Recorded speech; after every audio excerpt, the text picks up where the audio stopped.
Hello, everybody. I'd like to welcome you to American Barbell Unleashed. My name is Phil Patty, and I'm sitting here today with Pete McCall. Nice to have you here. Well, it's good to be here, and thank everybody for tuning in and for listening, man. I really is stoked to be here, man. Can't tell you about how Appreciate excited that. I am for this. Yeah, Pete's got an extensive career in strength training, sports performance development, author of several publications, and maybe you can tell the audience a little bit about what you do.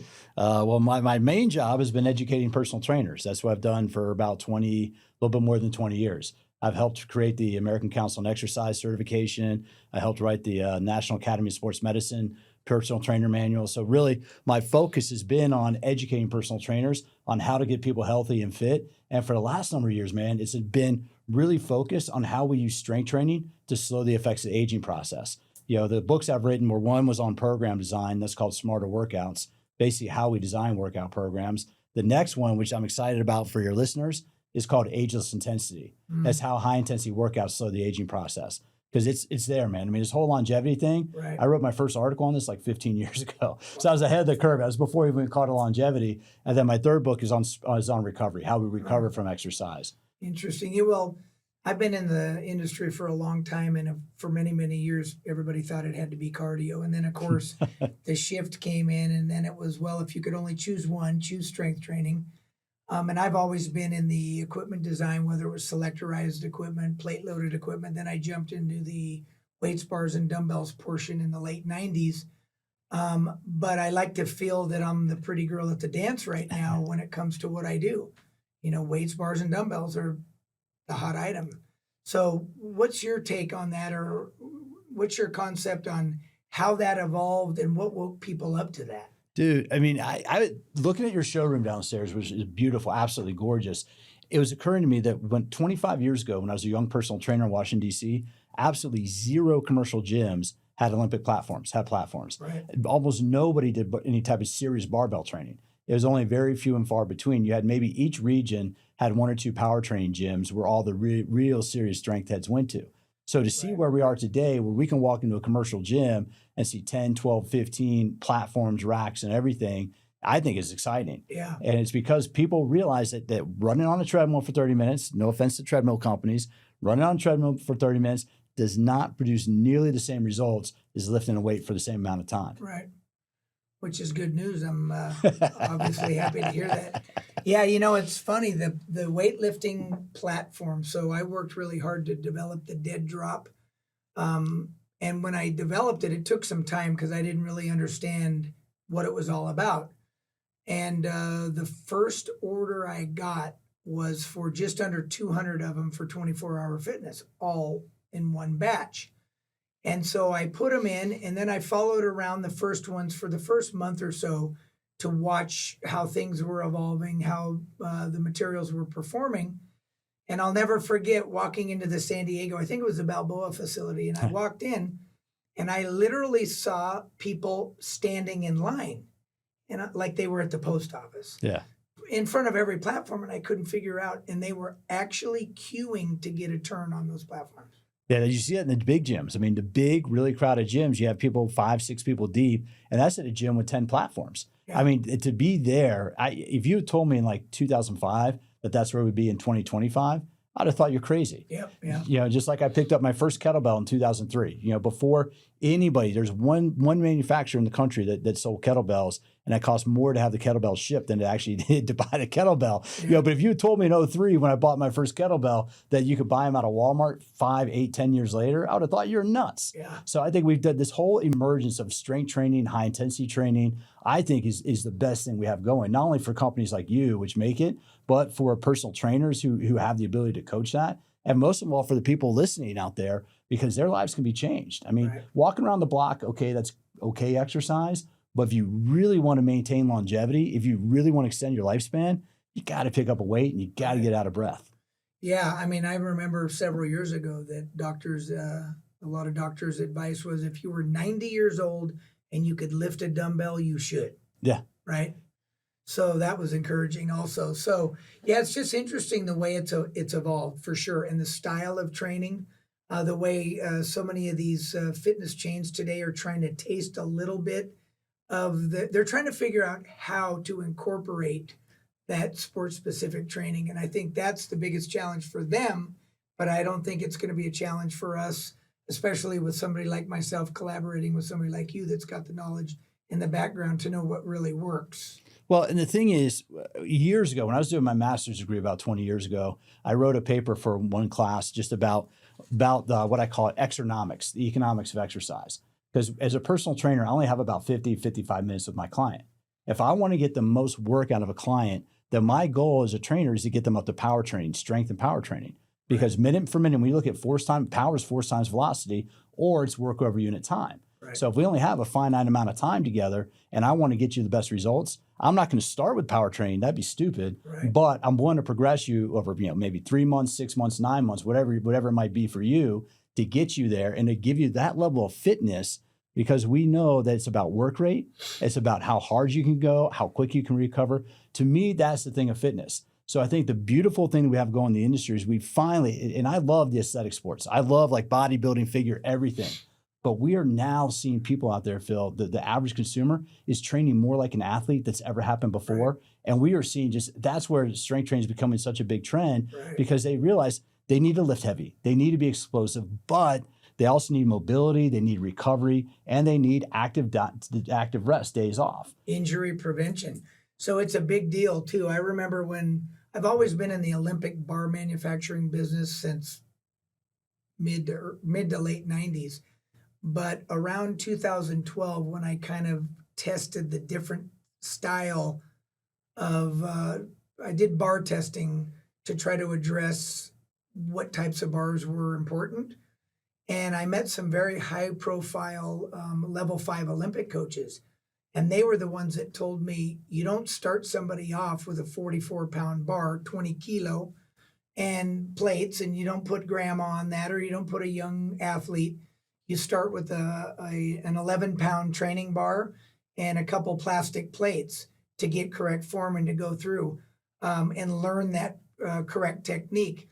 Those were the same two people that also told me that the future is also in training of the youth. Mm-hmm. So how do you feel about that, getting your hands on young athletes before they develop bad habits? Well, that is critical, and it comes down to teaching movements. And that's the other thing that we've had that big transition in the industry of where for years exercise selection was, you had chest on Monday, you had back, you organize everything by body part, which when you're training for the stage, you need to do that because you got a hypertrophy, you have to get muscle isolation. But when you look at the average person who has maybe 3 days, maybe 4 days a week they can get to the gym, that's where total body, like circuit training, total body metabolic conditioning, where they need to learn how to move and train like an athlete. And that's what I've been doing for 20 years is teaching personal trainers to teach their clients how to move. Because it starts with the kids. You're asking about youth. We have to teach kids how to hip hinge. We have to teach kids how to squat. We have to teach kids how to hold a high plank. To your point, like with the progression with Olympic bars, I don't want my kids, my kids are 11 and 13. We're working on high planks right now. Mm-hmm. I'm only now just feeling comfortable having them actually do push-ups because they can hold a high plank for 45 seconds. Yeah. You know what I mean? And that's a technical skill. And that comes from the Soviets, dude. The Soviets had this dialed in 50, 60 years ago in terms of teaching the technical skill first. You had to learn the movements. You had to learn how to hip hinge. You had to learn how to control your body. Then they loaded you. Then they gave you resistance. Then they had you train at speed. Right. So it's funny, when you look at a lot of the stuff we're doing now in the industry, the Soviets had this dialed in the 60s and 70s. Well, I've had, I remember one time I was talking to the strength coach at, I think it was the Pittsburgh Steelers. And he was laughing when we were talking about the type of training that everybody was freaking out about when CrossFit first was introduced. And he said, we were doing that 40 years ago. Yeah. It's a no-brainer. Well, the funny thing is I went through a buddy in 2005. I remember my buddy Tom Brose opened up CrossFit DC, and he had me come in for a workout. It was 2005. And he's like, dude, I just went out to Santa Cruz, did this great thing, CrossFit. He's telling me about it. I go in there, and I'm like, dude, all it is Olympic weightlifting and metabolic conditioning. Yeah. I mean, but kudos to Greg Glassman. I mean, he created a system. But for those people that knew it, all you're doing is just high-intensity interval training. You're doing high-intensity training, which makes significant changes to the body. And that's where we are with the industry right now, man, is we have everybody's understanding that if they want to get fit, it's not, you don't go running on the treadmill for 20 or 30 minutes. That might be good for stress release. That might be good to clear your mind. But if you want to get fit, especially if you're aging over the age of 40, it's all about picking up something heavy. It's all about getting out of breath. That's interesting too. When you really think, again, back to evolution, who would have ever thought, right? And it's like, when you talk about time that people will spend on a cardio machine, time's limited for a lot of people. Yeah. Right. So how do you fit in all that? And it's funny, you were talking about the old ways of exercise. I remember it was chest, shoulders, triceps, legs, back, biceps. Exactly. That's 4 like your days basic, a week, 2 and 2. That's like your basic split, and that was what I learned when I was like 17, 18 years old, back in the late 80s and 90s, reading through all the issues of muscle and fitness. And because I think the best thing, dude, the 80s really got our industry started. Right. And this is where I wrote my book, Ageless Intensity. It occurred to me that right now, the people who are in their 70s are the first generation of people who've lived their entire adult lifespan strength training. Yep. And that's really what's kind of driving this big wave of longevity right now, is think about that person who was born in 1950. The first big health clubs, when Arthur Jones came out with Nautilus in 1970, and you had the Vic Tanny, you had, Jack LaLanne, you had Holiday Spa, Gold's was starting to expand. That was just seen as people were going for bodybuilding, people were just going to lose weight and tone up and all that, 80s nonsense. But now if somebody started strength training in 1975 and they're 75 years old today and they've been doing it for 50 years, they are in so much better shape compared to other people their same age. Right. That really is what's driving. I mean, now that you have an older population of people in their 60s, 70s, 80s, and beyond who are still active as hell, who are still lifting weights, who are still playing sports, tennis and whatnot. It's really changing how people think about fitness. Yeah. And that was one thing I noticed early on as a young trainer, was what we knew about the aging body back 20, 25 years ago was totally incomplete. Right. It was really, and so that's what we've learned. And that really is what we're seeing now. That's what's driving a lot of this participation in strength training, is looking at people 10, 20, 30 years older. I meet people who are in their late 60s, early 70s. I think they're about 5 or 6 years older than me. Right. I'm in my early 50s. So just put it in context for listeners, is I'm in my early 50s, but that's what strength training and high intensity training does, is it creates an anabolic response. It preserves your muscle tissue. It preserves capillaries, mitochondrial density. So if you're strength training throughout your lifespan, your body might age, but your muscle tissue, what some of the research is showing, your muscle tissue stays relatively the same. It has good recovery. That happens to me. I'll go on and off. I'll have an injury. I was one of these guys that loved to do bench press, not warmed up enough, and I've got 2 terrible shoulders, bicep tendonitis, and it's all about doing the wrong things early on. That's what we did in high school. I'm one of those people you're referring to without dating myself, but I think I started lifting weights probably, what would it have been, around maybe 1972, 1973. And that's all we did was jumped on the bench and whatever. That's what you had to do, bench press, shoulder press. So, it's really interesting. That's why I'm so intrigued by knowledge. As I was telling you on an earlier conversation, I've got a lot of knowledge in what I do, but my whole goal now is to align with people like yourself and let the public know that there's so much misinformation out there today that's driven around people that want to just make money. And for me, I love the opportunity to make money by helping people. And so I think that that's really, really the future, is to let people know that if they find the right fitness center, establishment, performance training center, whatever you want to call it, it's like anything else. You won't pay any more. It's just a matter of finding the right people. It's finding the right people. It's finding the right environment. And it's finding that culture. The thing I pay attention to when I go to any gym, and for a while I was traveling the world working for another equipment company, educating trainers. I've been in China, I've been in Russia, I've been Brazil, Mexico. I've gotten a chance to go into a lot of different gyms. And the cool thing about that is anytime you walk into a gym, you automatically, for those of us in the game, you probably do the same thing. You automatically feel the mojo. You feel does the gym have juju? Does it have good, does it have good energy, right? Because the gyms are a place, they're kind of like a community center. Nobody builds a gym and says, hey, I'm going to make it a community center. But think about that. You see the same people every day. Right. I probably see the people at the gym more than some members of my family on a regular basis. And I probably like them more than some members of my family. But it really get started on that. But really, when you look at it, the gym becomes such an integral part of our life that to try to open them up, and that's where I'm really, I love the whole big box thing because it's getting people into working out. But when you're opening stuff just to make money, it shows. Right. You know, where somebody who opens a gym because they love it, they want to see people get better, they want to see people improve. That's the culture you create, and that's the culture that gets cultivated. Well, and you talk about environment. That's a very good point. So my good friend Mike Kahn that owns Cult Fitness here in Henderson, he's got a beautiful establishment, and he's working every day.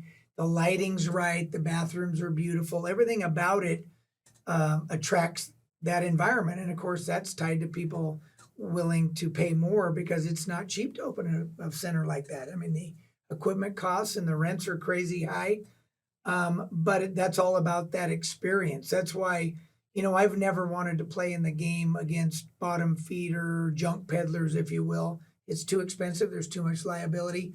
So that culture, no, I wonder if that's why he named it Cult Fitness. I never thought about it. Yeah. But it is a cult, and it's the colors are, everything about it makes you want to work out in there. And so I find it interesting the way things are evolving. And I don't think that the big box guys are going to be able to pull that off in the long run. We talked about that a little bit earlier. But I remember a good friend of mine who was a competitive lifter for many, many years. When I started talking to him a few years ago about where this industry was going to go, and I mentioned the word sports performance training, and his concept was that word and or that real live type of training was only available to elite athletes or people with a lot of cash. And so, you know, because training's $150, $200 an hour, if you're lucky to get somebody that's really good, you can pay close to that for somebody that's had a degree to train in for a year versus somebody like yourself that you've been at it, what, 25 or 30? 25, yeah, about 27 years now, yeah. Right. So that's the whole thing. That's where I feel that going forward, you've got to align with people that have the education. I lecture people all the time on equipment purchasing and how dangerous the products are. Well, being a bad trainer is pretty darn dangerous too.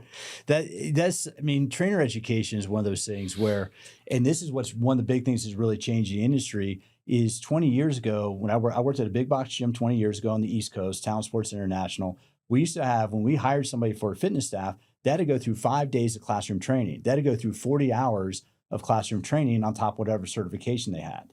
You know, so they had, even if they came in with a certification, they went through what we called foundations training. Right. 24-Hour Fitness had a version of that, all the big players. And I talk to guys now who are 25, 30-year veterans in the industry like me, and they remember who their fitness instructor was 25 years ago. They still have their manuals from 25 years ago, because that's when clubs realize they need to invest in their team members to teach them what to do with their members. Right? You need to have good qualified trainers. Well, fast forward now where the fitness is looked at as a big, hey, it's a money play. You know, you talked about it on another podcast. You don't make a lot of money in the health club, so you have to do it on volume. The margins are so thin that really that's why you're getting these 50 and 60,000 square foot clubs, is so you can put more people in there to bump up, you know, to get your volume in there. Well, as you're doing that, you're seeing the education budgets cut. So now trainers, there are very few certification organizations are doing live education workshops. You know, and I still consult with a couple of big ones. I'm finishing a project with one of them, but they are not doing hands-on training. So therefore, in the gyms, you're getting trainers who their heart's in the right place. These young men and women, these young people care about helping others, but they're not getting the mentorship. They're not getting the hands-on supervision. They get hired by a big gym operator, and the gym operator goes, okay, they have a certification. I'm going to turn you loose on my floor. Right. Well, if there's been no standard, if there's been no hardcore coaching, if the only thing they've been coached on is sales and not program design or not movement, you know, then that's where you get this big miss in the industry. And this really is, I see it, Phil, as an opportunity for equipment companies like yourself, for health clubs that really wanted to set themselves apart. Spend the money to invest in education, whether you're educating your consumers, because then your consumer knows exactly what to do with your products. They know exactly how to use them safely. Or you put the money into, you know, trainer development. I know you're working with one of the large East Coast companies now that you've done some education for their trainers. Right. You know, I was actually emailing the VP from there earlier saying I'm coming out to meet with you guys, and he loves you guys. You know, and that's where so your idea of taking education back to the industry, whether it's through consumer channels, whether it's to trainers, is the right thing right now, because really the fact is we've had this explosion of health clubs the last 5 years. There are now 5% more people in America. We went from just below 20% of Americans with a fitness center membership. We're now at about 25%. So in the last 5 years, we've seen, so if that's what, a third, 300 million people, that's an additional 15 million consumers, give or take. So we now have 15 more million people going into gyms than we did pre-2020. Now, the thing is we've lost a huge population of personal trainers for a variety of reasons. And so really you get these people going these beautiful fitness centers, but who the hell's teaching them how to lift, right? Who the hell's teaching them how to use your equipment properly? Well, how about who's teaching the owners how to buy equipment? Yeah. So it's the same story. That's the bandwagon I get on, is the lack of education or understanding of how dangerous products are in general, period. That's why I tell people, when I see a customer that'll go out and see a flashy ad and buy equipment, especially an Olympic bar, always sticks in my mind when I know how much engineering time I put into learning the science of how to make a bar that would bend back and forth. We call that ductility, resistance to bending, for years and years and years and years, but never break. And it's real easy if you don't know the right material and what to do with it. You can make a bar that's a piece of glass, and it could hurt somebody really bad or potentially kill them. So yeah, across the board education for me is the absolute future, and it really doesn't cost any more than running across the wrong people. You just have to know how to find them. That's why I'll tell a potential buyer, learn how to interview your vendor. Ask the questions. How long have you been in the industry? If somebody's comparing me to other companies, the first thing I'll tell them is ask that vendor how long they've been in the industry. Who's their customers? How do you test your material? A whole slew. I have 2 pages of Q&A with answers. And I love it. I love that educational side of it. So, But take that to the fitness consumer, right? And because I'm gonna tell this to the camera because this is important. Exercise is deadly.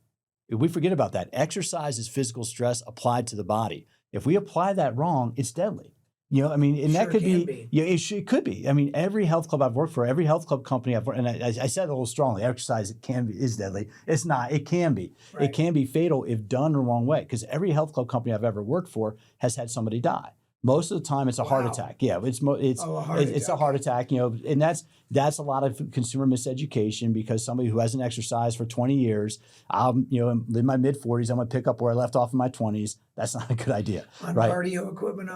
Exactly. They try to do it, and that's where most of it happens. Most of it is a heart attack. Wow. But the reason why I say that is because as consumers, it's important for people to take the time to learn how to do the lifts. So, people follow various influencers, and they see them for motivation. They want to train like them. Well, that person might be a high-level athlete who's been doing this for 10 years. Sure. They have the skill to do that. Somebody who's just starting a program, that's not where you start. Right. And that's where we need to have some of the education. It's like, yes, you can follow some of these people online, and yes, you can achieve a body like that, but here's the process that it takes to get there. You can't just get off your couch, look at a social media feed and say, I'm gonna do 3 workouts and look like that. Right. It doesn't work like that. And that's where we need the consumer education, because I know the last thing that you want to see as an equipment manufacturer is for anybody to get hurt on your equipment. Oh, yeah. You want to see them, you want to get those letters, you want to see those pictures of people with their gains, of people changing their lives, of people changing their bodies. And that's really where I see the big opportunity, as we've been talking about, is, hey, how do we coach people up on using the equipment the right way? Right. Well, and it's also maintenance of equipment. Pick a thing. Excuse me. It's so far through all the years, I've seen 99% of all the clubs, they just open equipment, they open the clubs, they buy all this equipment, and then they never spend $1 on maintaining it.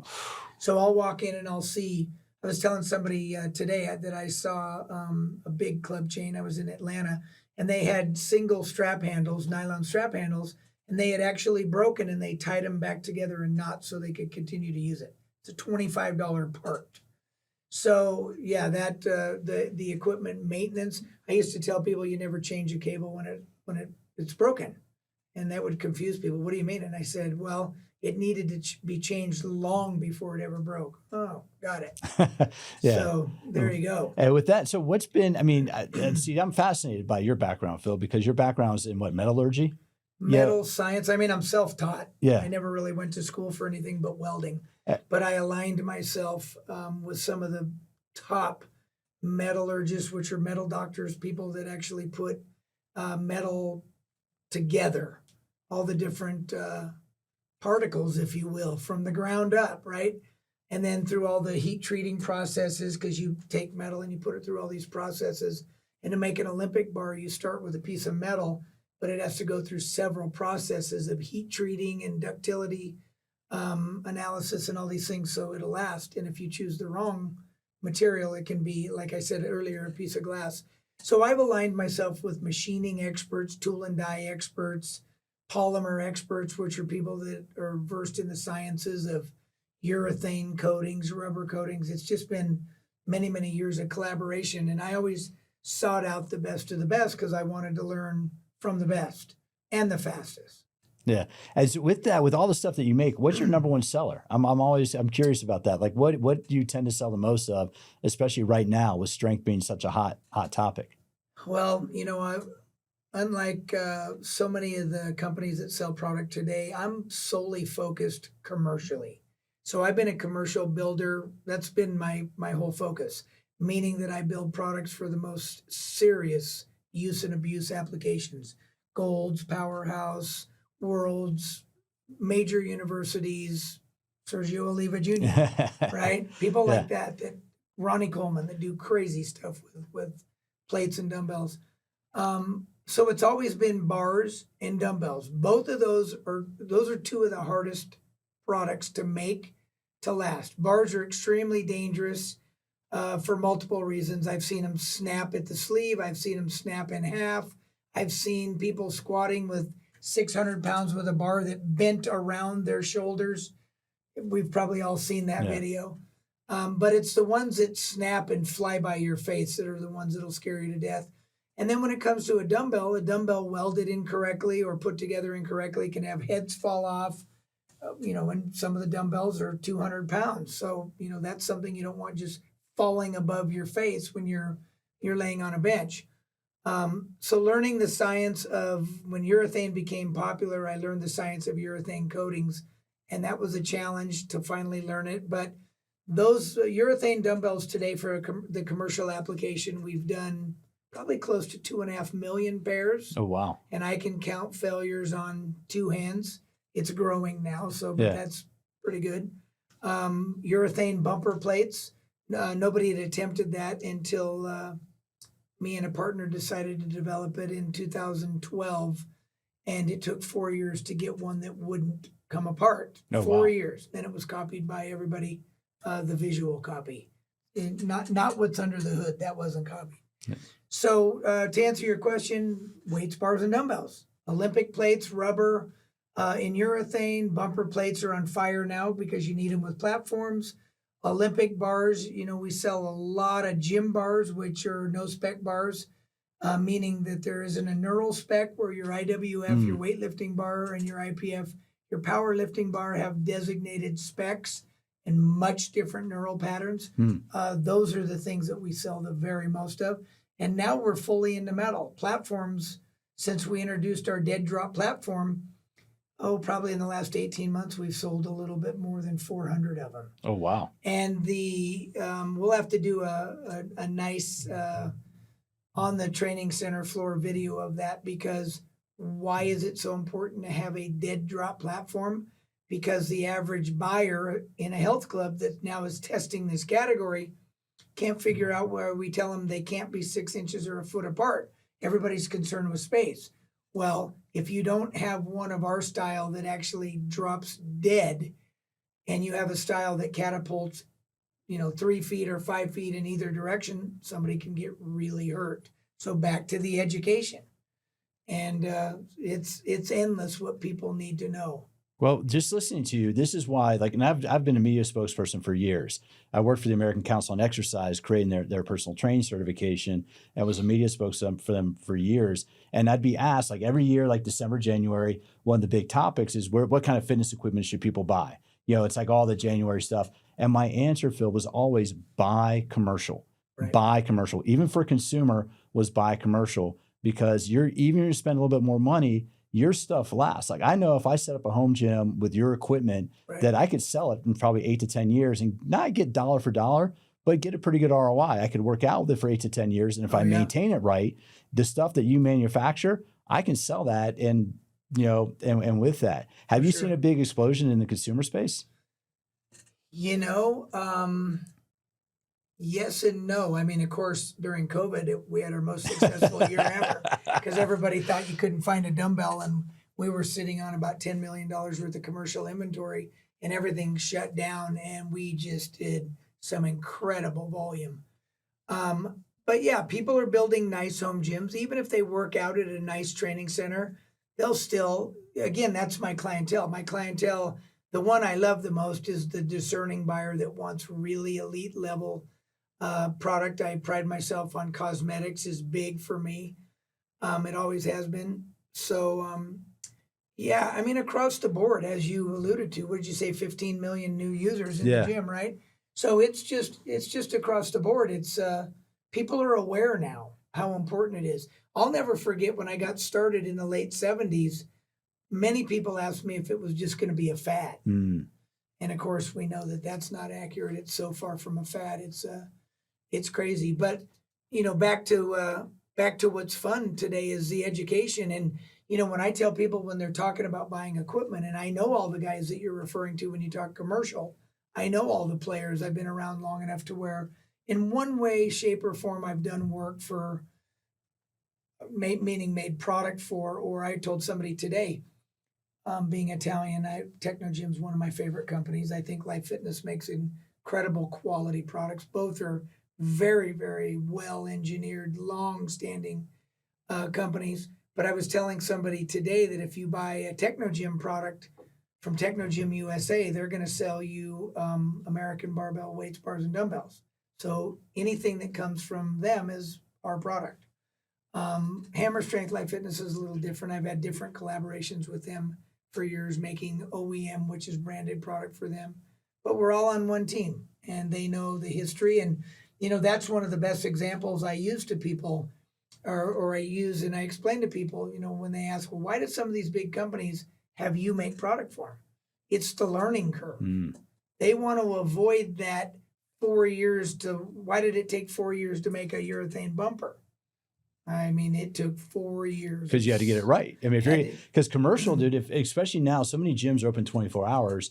If you're in a huge commercial facility, especially to see like where you are in Vegas, that equipment's going to be used 18, 20 hours out of the day. Oh yeah. And that's why you have to over engineer it and do that. And I'm going to shift gears just a little bit to get back to the trend of strength training, because what I realized, Phil, and this is something that I think that your listeners be interested in, because if I ask you, what does muscle do? Like what does muscle do in our body? Why should we be concerned about muscle?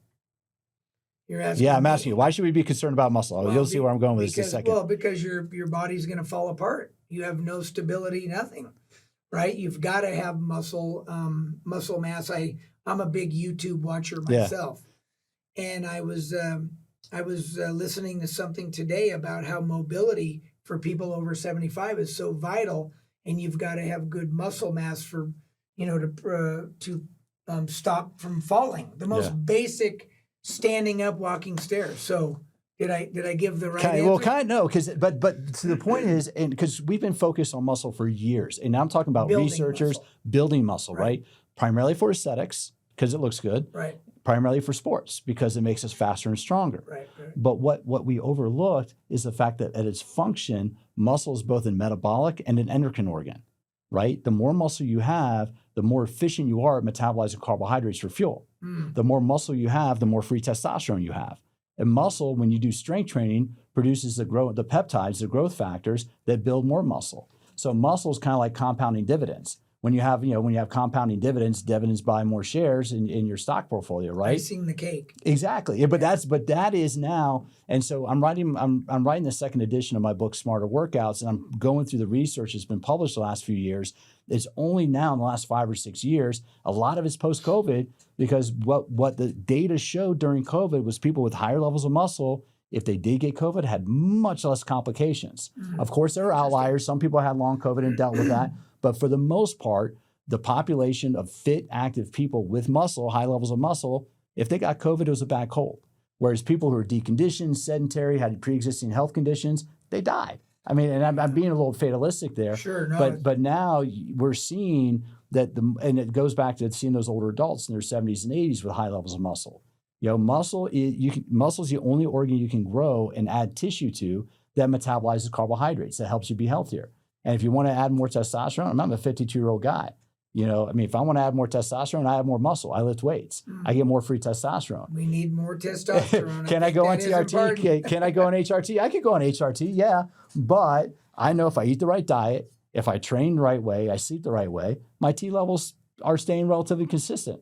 And the women I date would probably agree with that, but that's a whole nother podcast. That's a whole nother conversation. It's back to education. That's why I said across the board. If you understand the physiology, then you know what to eat to boost T levels. You know how to train to boost T levels. And that's what we're seeing in this over 40 population, because they're going. I mean, if you're not training, man, I see guys that are my same age, guys I played rugby with, guys I went to college with, and now we're all in our 50s. And these guys look like crap, and I know their energy level is down, and I know that it has an effect. But what I do know is that the people my age, late 40s, early 50s, that are strength training can still play sports. I have I don't play rugby anymore because concussions, but I have buddies that still play rugby in their late 40s and early 50s, and they stay fit to do it. Now they're not playing on the body, and they're not playing. Yeah, they're not playing as often as they used to when they were younger. But they've managed that fitness, and they've maintained that fitness.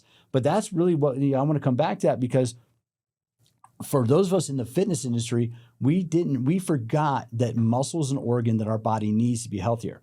The more of it we have, the healthier we are. And that's where for what you do, dude, I mean, you're going to see that. I think in the next 3 or 4 years, we're going to see a huge change in the recommendations for like strength training. Like right now, we're told the guidelines. We need to do 120 minutes a week of moderate intensity exercise, 75 minutes a week of high intensity exercise, whatever. We're going to see that change over the next couple of years, that we need to be strength trained 2, 3, 4 times a week if we want to optimize our health throughout the aging process. Minimal cardio at that point? Minimal cardio. I mean, because you need to get the heart rate training. And yes, cardio is important. Dr. Kenneth Cooper would come after me if I don't say that. Right. But we know that heart rate training is important, but it doesn't need to be. For years, people chase heart rate training, chase cardio training because they want to expend energy, but it's not going to grow muscle. High intensity interval training will. The high explosive stuff will stimulate type 2 fiber growth. But if we want to be healthy throughout the aging process, add muscle, strength train. Right. And that's where again, education, periodization, do different things and do different phases. That's what I try to promote with, I do a Substack called Strength Training for Longevity. And that's what I promote in my books and in my talks, is we need to train with everything. That's what, with the stuff that you make, that's so perfect, because we do need 8 to 10, 12 weeks of high intensity strength training. We do need 8, 10 weeks of power training. We do need 8 to 10 weeks of mobility training, or just body weight training. Right. That's how we stay injury free, and that's how we stay fit for the long term. Right. Yeah, no, it's so funny. It's like, evolution has just been incredible. You can imagine some of the big players that now that cardio sales are way down, that's had a big toll on their business, because cardio is, cardio was such a major part of an equipment purchase. Now people are closing down racquetball courts, basketball courts, and they're putting in plate-loaded and platforms. Yeah. Plate-loaded equipment's on fire right now.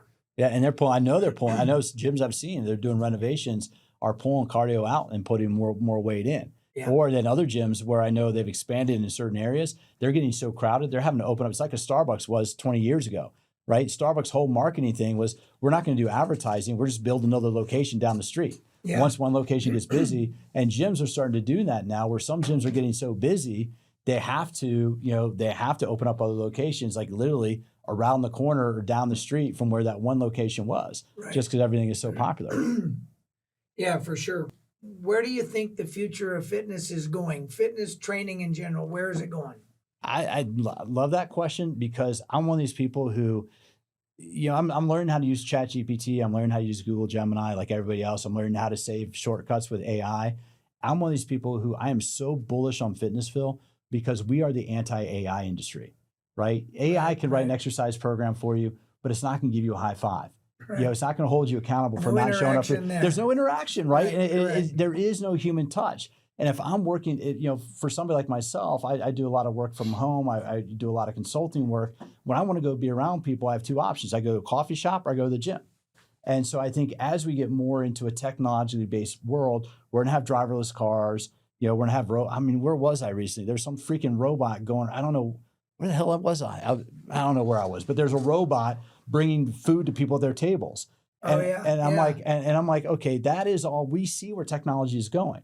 Well, the gym, you go into a gym now, like I'm sure I haven't been to Colt here in Vegas, but I'm sure if I went to Colt, it would probably look like, I want to look at the producer, it'd probably look very much like one of the gyms from the 1880s, right? A little bit more glitz and glamour than that. Yeah, a little bit more. A little bit more, I'm sure. But when you look at it, a weight is a weight is a weight. Right. Strength training brings people together. When you look at gyms are community based, right? Yeah. You get to know people there. You've developed your friends there. I met my kid's mom there. We're not married anymore, but we're still great friends. And we have two amazing kids together. I met her at the gym. The gym is where we're going to go. It's going to become much more of a social outlet. Right. So even though you're going to get apps for this, AI for that, and yada, yada, yada, and that might get some people moving a little bit. And the funny thing is, you now have these trackers, right? I used to wear one of these tracking watches, but I got so tired of it because I'm like, what's it really showing me? What's it really doing? At the end of the day, I think I look at the future as kind of as the past, because what do we know works? Right. Lifting heavy stuff a few times a week, getting out of breath a couple times, moving your body, that works. And if I want to be around people, where do I go? I'm going to go to the gym. Yeah, it's funny because I tell people when I first started building machines in the late 70s, some of the first arm curl machines were made with pulleys, rope, and Kansas cement. Wow. Yeah. So yeah, I've seen it all. So yeah, no, I agree. I think it's going to be an interesting ride, and glad to be part of it. It's been great to tie up with you, and tell our listeners where they can find your books. And well, it's like, hey, like everything else, it's on Amazon. I have like 3 books I've done through a publisher. I have a couple books I've self-published, and just what I try to do is put information out there. I mean, education comes easy to me, and as somebody who's been educating personal trainers for 20 something years, I'm now really trying to focus on the consumer. So I have my books. I have, I do the Substack Strength Training for Longevity, and I'm excited because I'm becoming an affiliate, and I'll be selling American Barbell products through the Substack. And that really is what I'm trying to do, just put information out there so that we can all learn how to use exercise to build our best life. And I'm gonna close with this, man, because for 4th of July, I wrote a post called "Fitness is Freedom," right? Because when we're fit, we have choices, right? I'm in my 50s. I'm fit. I can go mountain biking. I can go hiking. Yeah. I haven't learned how to surf yet, but I'm gonna learn how to surf at some not point. in California, I'm we gonna got go- big sharks. I'm gonna go skydiving. But if you're fit, especially as you get older, especially as you age, if you maintain your fitness in your 50s, 60s, and 70s, and that's my challenge to people listening, when you're fit, you have freedom. Right. When you're fit, you have Makes choices. sense. When you're fit, you can do what you want to do. And that's what I try to do, is I try to help people earn their fitness so they can have their freedom throughout the aging process. Right. No, I agree. Very well said. I agree wholeheartedly. So I want to thank everybody for tuning in. Don't forget to like and subscribe to American Barbell Unleashed. Pete McCall, thank you. Appreciate it. Hey, thank you, Phil. Appreciate it, man.